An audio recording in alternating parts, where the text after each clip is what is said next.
Em defesa de Mezainak, a cerca de 1 hora de automóvel pela autoestrada de Gardez, a sul de Cabul, uma curva apertada à esquerda conduz a uma estrada de terra batida. Num distrito da província de Logar simpatizante dos talibãs, a vizinhança tem sido abalada por bombardeamentos junto da estrada, ataques intermitentes com foguetes, raptos e homicídios. A estrada acompanha o curso de um leito de rio seco, passando por aldeias pequenas, patrulhas paramilitares de vigilância rodoviária, torres de sentinela e uma infraestrutura vazia, coberta por um telhado azul e isolada com vedações. Um pouco mais adiante, avistamos um vale desflorestado, vincado por trincheiras e muralhas ancestrais expostas. Nos últimos 7 anos, uma equipe de arqueólogos afegãos e estrangeiros, apoiada por cerca de 650 trabalhadores, tem descoberto aqui milhares de estátuas budistas, manuscritos, moedas e monumentos sagrados. Foram revelados mosteiros e fortificações completos, de épocas tão recuadas como o século III d.C. Mais de uma centena de postos de controle rodeiam o local, que é patrulhado noite e dia por cerca de 1.700 agentes policiais. A escavação é seguramente a mais ambiciosa da história do Afeganistão, mas a segurança não foi montada apenas para proteger um punhado de cientistas e alguns trabalhadores locais.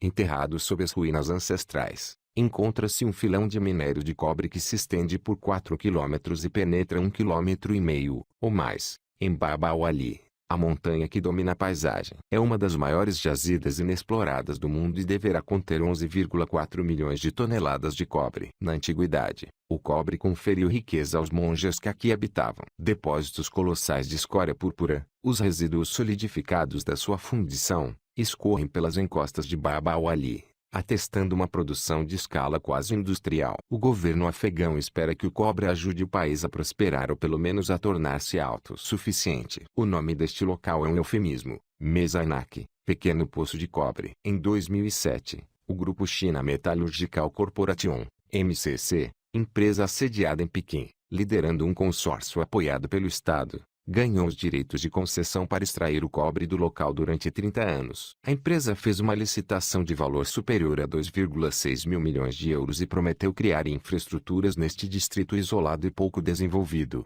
incluindo estradas, uma linha férrea e uma central elétrica de 400 MW. As autoridades afegãs calculam que a mina poderá ser responsável pela injeção de 1.000 milhões de euros na frágil economia do país, muito dependente de ajuda externa desde 2002 e atualmente com um déficit anual de 6,2 mil milhões de euros. O potencial arqueológico de Mezainak é conhecido há várias décadas. Quando se tornou conhecido o negócio com os chineses, defensores do patrimônio cultural afegão exigiram que os tesouros ancestrais do local fossem escavados e documentados antes de se perderem por ação da exploração de uma mina a céu aberto. No entanto, os artefatos já estavam em perigo de pilhagem. Se não forem destruídos pela mineração, serão destruídos pelo saque, afirma o arqueólogo francês Philippe Marquis, que dirigiu as escavações no local entre 2009 e 2014. Vários riscos atrasaram a exploração da mina. A infraestrutura de telhado azul, construída para os engenheiros chineses, foi abandonada após ataques armados em 2012 e 2013. Minas soviéticas da década de 1980 e explosivos deixados pelos talibãs e pela Al-Qaeda representam outra ameaça. 8 especialistas em remoção de minas foram mortos pelos talibãs em 2014. Quando o Afeganistão esteve sob controle talibã, Mezainak acolheu um acampamento de elite da Al-Qaeda onde foram treinados 4 dos sequestradores aéreos envolvidos nos ataques de 2001 a Nova York e Washington, segundo apurou a comissão do 11 de setembro.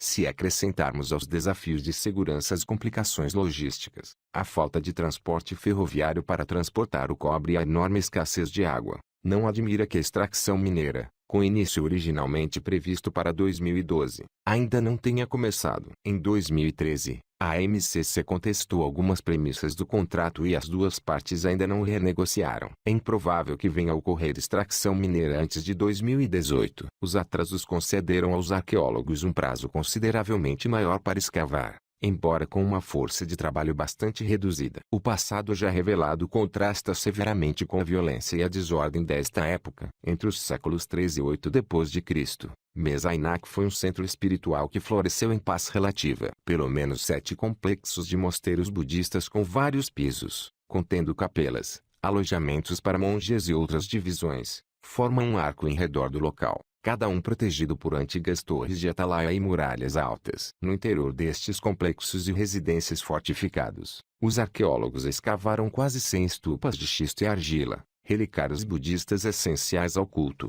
Mesa Aynak foi também um centro econômico vital em Gandhara, uma região que ocupava os atuais territórios do leste do Afeganistão e do noroeste do Paquistão. Gandhara era uma encruzilhada civilizacional, um sítio onde as grandes religiões do hinduísmo, budismo e zoroastrismo se encontraram e com evidentes relações com as antigas culturas da Grécia, Pérsia, Índia e Ásia Central. Era o centro do mundo, nas palavras de Abdul Qadir Temori, o arqueólogo afegão responsável pelo projeto. Nos primeiros séculos depois de Cristo, os budistas de Gandhara revolucionaram a arte da região, apurando a sensibilidade estética que sintetizara os vestígios dos anteriores séculos de conquista. Foram dos primeiros artistas do mundo a retratar Buda de forma humana e realista, uma inovação helenística do tempo de Alexandre, o Grande, que em 330 a.C. marchou pela primeira vez através do Afeganistão. Em Mesa Aynak, foram descobertas capelas com estátuas de Buda com o dobro do tamanho real, exibindo ainda vestígios das suas vestes pintados de vermelho, azul, amarelo e cor de laranja, joias de ouro, fragmentos de manuscritos ancestrais e paredes decoradas com frescos. Cascatas de moedas de cobre dos séculos 3 a 7 d.C. também foram recolhidas no local, descobertas no piso residencial e em sítios onde tinham sido cuidadosamente guardadas há centenas. Muitas ostentam a efígie de Kanishka, o Grande, soberano Kushan do século II. Há dúvida sobre se o líder teria, ou não, sido budista praticante, mas sabemos que acolheu essa e outras tradições religiosas, entre as quais se destaca o zoroastrismo, oriundo da antiga Pérsia. Muitas moedas descobertas em Mesa Aynak retratam Kanishka numa face e, na outra, um Buda sentado ou uma divindade persa, como a deusa da sorte Arduksha. Reconhecia-se valor às moedas de Kanishka de Roma até a China, explica Nanciati Dupré, de 87 anos, natural do Zawar, mas residente em Cabul e matriarca dos especialistas em patrimônio afegão. Há 23 deuses e deusas na moedagem Kushan. Isto simboliza a tolerância. Foi uma época de diversificação do pensamento. Embora se saiba muito sobre as ligações do budismo ancestral com o comércio, são escassos os conhecimentos sobre a sua relação com a produção industrial. É nesta matéria que Mesa Aynak pode preencher lacunas importantes, apontando no sentido de um sistema econômico budista mais complexo do que se pensava anteriormente. Bamiyan é mais conhecida, antigo lugar de peregrinação budista e centro de caravanas da Rota da Seda, situa-se a 200 quilômetros a noroeste. Era aí que repousavam duas estátuas colossais de Buda esculpidas no século XX numa parede rochosa que os talibãs desfizeram em 2001. Em contrapartida, Mesa Aynak parece ter prosperado por ser um centro de extração e produção de cobre. Os complexos monásticos sagrados foram implantados exatamente sobre o minério de cobre. Não tenho conhecimento de outro sítio onde os mosteiros coexistissem em perfeita simbiose com centros de produção industriais, afirma o arqueólogo afegão Zemarialai Tarzi, que visitou pela primeira vez Mesa Aynak com uma equipa francesa em 1973. Não conhecemos precedentes para este tipo de relacionamento estreito entre mosteiros budistas e a exploração industrial ou comercial de recursos naturais. Neste jogo de perspectivas, o santuário de pedra de Mesa Aynak, no Afeganistão, parece maior do que é. Os arqueólogos descobriram uma mera fração do amplo complexo budista, datado dos séculos 3 a 8 d.C. A reconstituição do significado total de Mesa Aynak durará décadas e envolverá novas gerações de arqueólogos. Depois de concluir a sua licenciatura na Universidade de Cabul, Sultan Mazal Muradi, de 24 anos, filho de um operário de Cabul, inscreveu-se num concurso para participar nestas escavações. Sultan orgulha-se do facto de ele e os seus colegas representarem etnias diferentes e trabalharem facilmente juntos. Um feito louvável num país dividido na década de 1990 por uma terrível guerra civil entre grupos de mujahideen separados em função de identidades étnicas diversas. Temos 5.000 anos de história e, para a nova geração do Afeganistão, é muito importante conhecê-la, diz, segurando uma pequena pá enquanto faz uma pausa nas escavações. Se assim não for, seremos famosos apenas pelo terrorismo e pela produção de papoila. A paisagem de Mesa Aynak é, hoje em dia, desflorestada e é possível que a fundição de cobre dos tempos antigos tenha desempenhado um papel importante na desmatação da zona que, por sua vez, pode ter levado ao final da produção de cobre. Grandes quantidades de madeira foram forçosamente queimadas para fabricar carvão e poderiam ser precisos até 9 kg de carvão para extrair apenas 450 gramas de cobre. Era necessária essa quantidade para aquecer o lume até cerca de 1100 graus Celsius e manter uma pequena fornalha a arder durante vários dias. Thomas Elley, especialista britânico em arqueometalurgia que realizou o trabalho de campo em Mezainak em 2012, detectou uma pequena alteração na produção de cobre ao longo do tempo. Conclui que o local evoluiu de uma forma de fundição relativamente eficiente para um processo mais lento e minucioso, o oposto daquilo que ele esperava encontrar. Há um processo mais eficiente conhecido como fusão de cobre por sangria, mas que também consome mais combustível. À medida que o número de árvores disponíveis para o fabrico de carvão diminuía, os fundidores podem ter sido obrigados a utilizar o processo mais lento. O processamento de tamanha quantidade de cobre também pode ter exigido uma fonte de água fiável para lavar o minério e arrefecer os lingotes escaldantes. Essa água deveria vir de nascentes na montanha, riachos superficiais e antigos canais de irrigação subterrâneos conhecidos como careis, ainda hoje utilizados em certas zonas do Afeganistão. Na secção norte do sítio arqueológico, foi escavado um carês com 9 metros de comprimento que pertencia provavelmente a uma rede de canais do gênero. O processo de desflorestação teria reduzido a pluviosidade da região, tornando a água ainda mais escassa. Os arqueólogos têm de lidar com um problema não de escassez, mas de excesso. A velocidade com que a escavação tem decorrido apresenta riscos de ultrapassagem da capacidade de armazenamento e proteção de tudo que tem emergido do solo. Escavar é fácil, resume Omar Sultan, antigo ministro adjunto da cultura do Afeganistão e arqueólogo formado na Grécia. O difícil é salvaguardar. Mais de 1000 das peças mais importantes foram diretamente enviadas para o Museu Nacional do Afeganistão,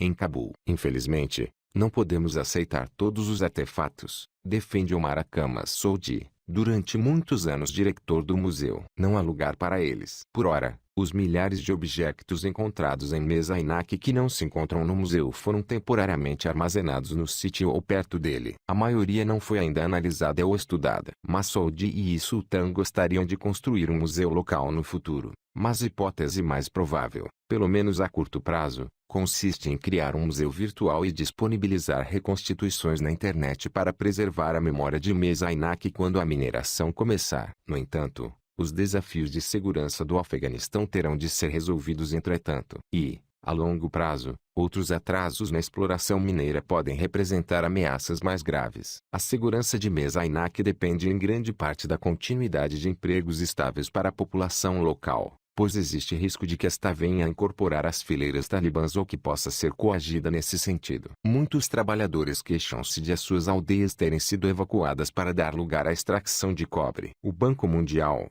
que tem apoiado o trabalho arqueológico através de um projeto conjunto com o Ministério das Minas e do Petróleo do Afeganistão, estima que a mina acabará por gerar 4.500 empregos diretos e muitos outros milhares de empregos indiretos. Mas há um cepticismo crescente quanto à criação concreta desses postos de trabalho.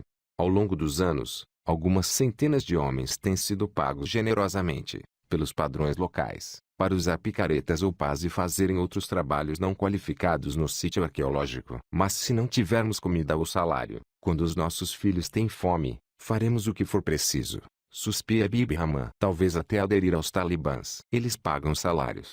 Em 2001, este pai de 42 anos e barbas cinzentas perdeu uma perna ao pisar uma mina enquanto apacentava cabras. Agora, caminha com a ajuda de muletas, fazendo trajetos de ida e volta de 2 horas desde a sua aldeia na montanha para lavar fragmentos de cerâmica em Mezainak.